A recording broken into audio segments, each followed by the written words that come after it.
Hello, I'm Mayor Lori Lightfoot. And I'm First Lady Amy Eshelman.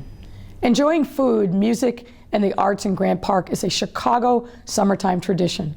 Unfortunately, while we've had to cancel many of our beloved annual events due to COVID-19, we will be coming together online this summer with Taste of Chicago to Go. This is an engaging new series of virtual events presented by Chicago's Department of Cultural Affairs and Special Events. Thanks to them, we're continuing to support our city's world-class restaurant industry. Taste of Chicago to Go expands upon DCASE's Community Eats program, supporting about 24 neighborhood restaurants and food trucks, while providing free meals to nonprofit organizations serving healthcare and other frontline workers.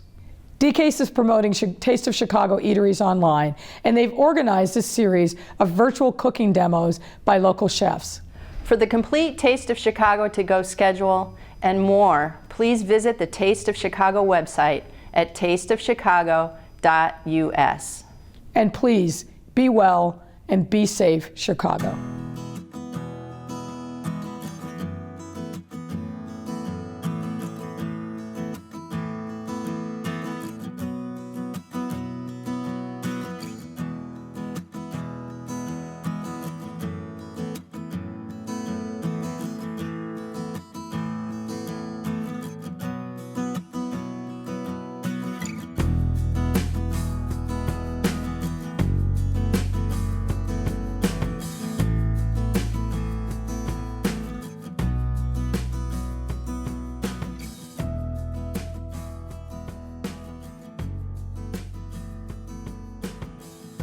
Hello, I'm Sarah Gruenberg, and I'm here for Taste of the Chicago at Home, the digital version. Thanks for joining me. We're here in my restaurant, Monteverde, in Chicago's West Loop neighborhood on Madison and Carpenter. We're located at 1020 West Madison, and we're well known for pasta. I love pasta so much, I even hang it from the bar. Our restaurant is just really centered around delicious food, fresh vegetables, and everything to do with pasta. Today, I'm making one of my favorite pasta dishes for summer. It's something that you can make ahead of time. You can make it the day before if you'd like. And you can find many of these ingredients in the bounty of summer at many of Chicago's farmers markets. Follow along with me and this recipe at tasteofchicago.us for the recipe. This is one of my favorite pastas. It's like a rigatoni. It's called mezze maniche. It's like a short rigatoni. Maniche in Italian means sleeves. So these are like little short sleeves of pasta. You want to get your water boiling. It's really important to have hot boiling water, and you want to season it really well. I always joke that pasta water should somewhat taste like the ocean, but you can season it as much as you'd like. About 2 tablespoons for about 5 quarts of water is what I'd recommend. So I'm gonna go ahead and drop my pasta in. We're gonna cook the pasta about halfway as the instructions on the box. So if your pasta says cook 10 minutes, we're gonna cook it 5 minutes. This one here cooks about 12 minutes, so I'm gonna cook it for about 6 minutes. And you just wanna stir it. Make sure that none of the pastas are sticking to the bottom or sticking to each other. Now there's a lot of, kind of myths about pasta cooking. Do you put a little olive oil in the water? I don't, but you could if you'd like. Now this pasta was taught to me by one of my dear friends, Gray. He has a farm up in Wisconsin, and his mom made this for summer.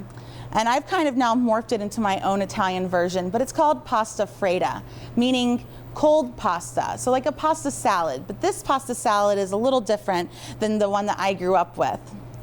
We're gonna start with really delicious tomatoes. So these are Mighty Vine tomatoes that we're using now. Cherry tomatoes, kind of big vine ripe or heirloom tomatoes you could use. A little bit of garlic, extra virgin olive oil, fresh basil, some goat cheese, and mozzarella. Now, the secret for me is how do you get all this flavor from the tomatoes? One of my favorite humble tools of the kitchen is the box grater. So what you're gonna do is you're gonna take these tomatoes, just cut them in half, And we're gonna do what I call grated tomato. So you're just gonna take this half of the tomato and gently grate it on the large hole of the grater. And what this does is it creates this like tomato pulp. It gets all the juiciness. What's really fun about cooking is how you cut different vegetables really will yield a different experience. If you mince garlic, it'll be stronger. But if you slice it thin, it'll be more mild. Same for tomatoes here. If we diced them, you know, we probably wouldn't get a lot of juiciness and water from the tomato. But by grating them here, we're getting this beautiful kind of pulpy, crushed tomato. And it's pretty easy, as you can see. I do like to wear gloves when I do this because it can be a little messy. So I have my grated tomato in here. And this is kind of the base for the sauce. Now, normally, if I was making a hot pasta, all of this would kind of go in a separate pot that I would cook the pasta and add it to here. Because it's summer and because I want to be light and fresh, we're going to keep all the ingredients raw. So I have this grated tomato here. Here's a little bit more. I'm going to go ahead and add that into the bowl. Fresh cherry tomatoes. I like to cut my cherry tomatoes in half. A lot of times people will cut them through the stem, but I actually like to cut them in half this way, kind of like through their little equator, so you can see the beautiful cross section of the tomato. It's not a big deal, but it's just another little chef trick that I like to do because if you cut it through the stem, then you'll see just the stem part, and that's not as beautiful. But here, by cutting it halfway through the middle, you just get a really beautiful kind of cross section of the tomato. And I just like to celebrate the vegetables. I think, you know, tomatoes here, they play such a key role in this pasta. So I'm just going to cut them in half. Another thing that I think is fun with this, I grew up in Texas and I grew up with something called sun tea, where you would put iced tea in a big jug and set it out in the sun and let it brew. I kind of call this my sun pasta. If you have a picnic planned, what I would do is I would make all of these vegetables, marinate them in your bowl, cover it with plastic wrap, and go set it out in the sun. Let the sun kind of force marinate some of the vegetables. And then, you know, you can let them sit outside for probably a few hours, and then I'll add the hot pasta. All right, so cherry tomatoes go in. A little bit of garlic. So I kind of talked about this before. Slicing garlic just makes it a little more mild. When you chop or bruise the garlic using a garlic press or mince, it's just going to taste more strong. It's really up to you how much garlic flavor you like, but a lot of times people say, oh, I don't know if I like Italian food, it's so garlicky. We slice all of our garlic at Monteverde and it just yields a cleaner flavor. So I have here about 1 clove sliced, and I like to hold it in a little olive oil. Just a chef trick, not necessary, but that's kind of what I like to do. So, all right, I could already jump in and just eat this, clearly. But I want to just get this kind of marinating. Another kind of great recipe idea, too, is one of my favorite summer salads called panzanella. And if you wanted to make panzanella, you could kind of do all of this and not do pasta, but add toasted bread and make kind of like a bread salad, which would be super yummy. Okay, so I want to kind of just stir this up, and you can see what's happening here is the tomato, the garlic, it's all starting to meld together. Now for the fresh basil. I like to tear my basil because if you chop it, it's going to get kind of bruised and actually it'll oxidize and turn kind of a dark black. So if you tear it, it just makes it fragrant and it's a little more delicate. Basil is one of the most delicate herbs out there. All right, so I have half a cup of extra virgin olive oil. That's another secret of mine. I love olive oil. And then I have fresh goat cheese. This goat cheese is from Capriole Farm in North Judson, Indiana. Just a fresh goat cheese. This is gonna add a nice creaminess to the salad. And I'm just gonna take it and kind of crumble it up. Okay.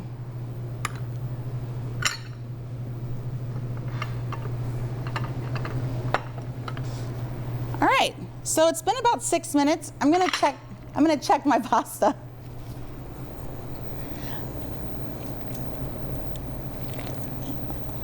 It's looking really nice.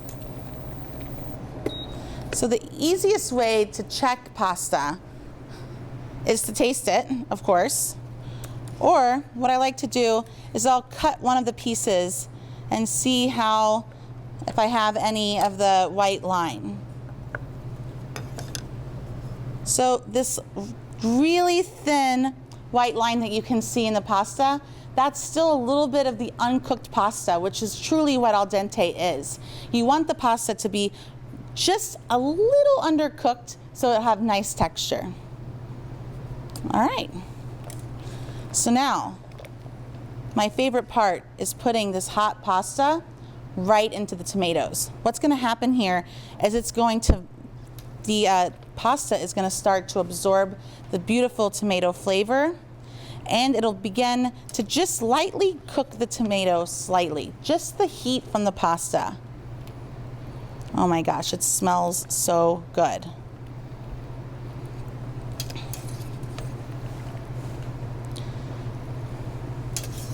Now, if you wanted to, you could just dump your pasta into a colander in the sink. But if you're making a hot pasta at home, I always recommend to save a little bit of the pasta water before you do that. We don't need to do that here because this is a cold pasta.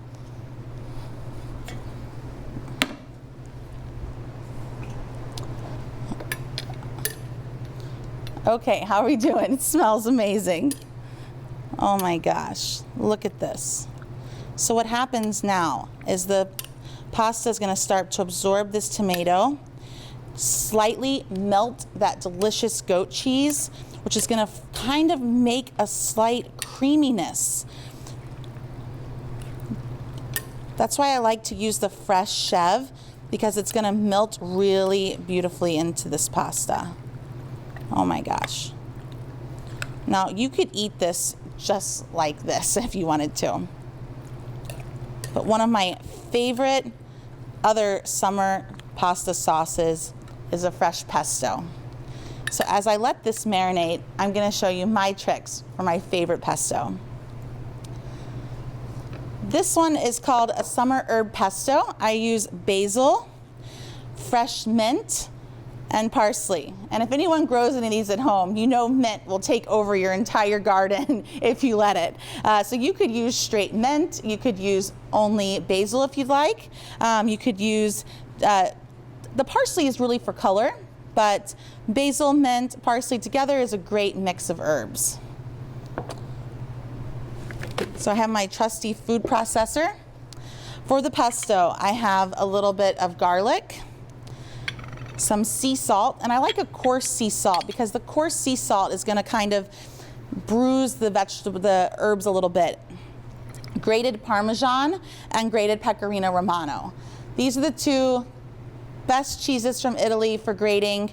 Parmigiano Reggiano is cow's milk and Pecorino Romano is sheep's milk. And then extra virgin olive oil.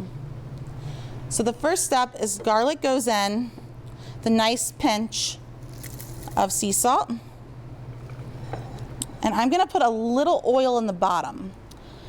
I'm going to put a little oil in the bottom because this is going to help the blade of the blender or your food processor start to liquefy the herbs. Now I'm going to put in, oh man, all these herbs. And these herbs I shocked in a little bit of ice water for 5 minutes. Soaking the herbs in ice water makes them really cold, but also I find helps keep their color when you make the pesto. All right, the cheese, Parmesan, Pecorino. And we're gonna start by just hitting pulse a little bit, just to start the process.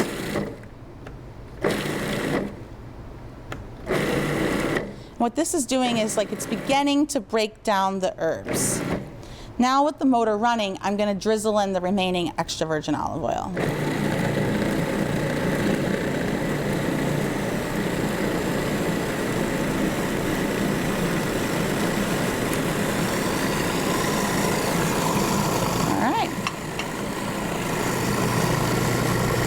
little more pinch of salt in there. That looks beautiful. So you can see this pesto. Oh my God, it smells so good. The herbs are nicely broken down, but the cheese and the olive oil have become kind of this creamy sauce all together. Oh, all you need is a good loaf of bread and this pesto, and you have an amazing appetizer.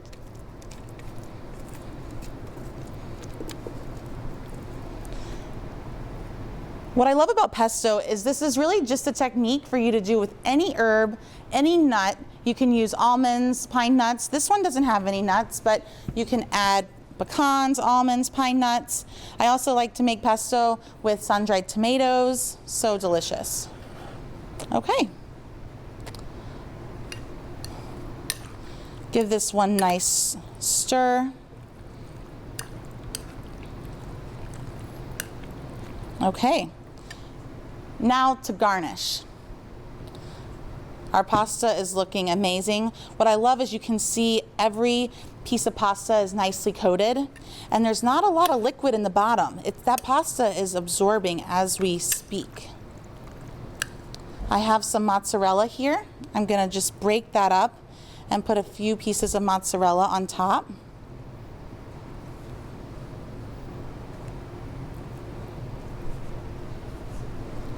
And then I'm gonna take this pesto and I'm gonna just put really big kind of dollops right on top.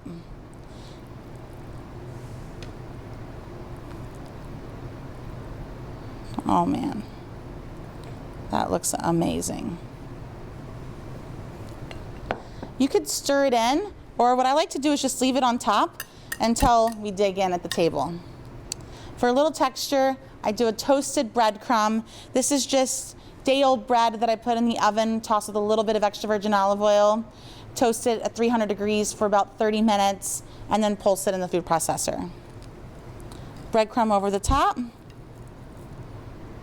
And this is a perfect pasta fredda. Oh, all the colors of summer, it looks amazing. I have to taste it.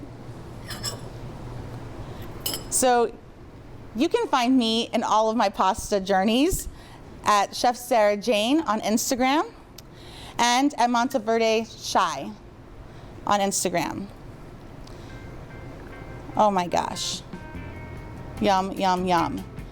And if you want, come and see us. You can sit and watch us make pasta right behind the bar at our Pastificio. This looks so good. I hope you enjoyed this recipe. Make it this summer. It's going to be amazing. Thank you. Oh my gosh.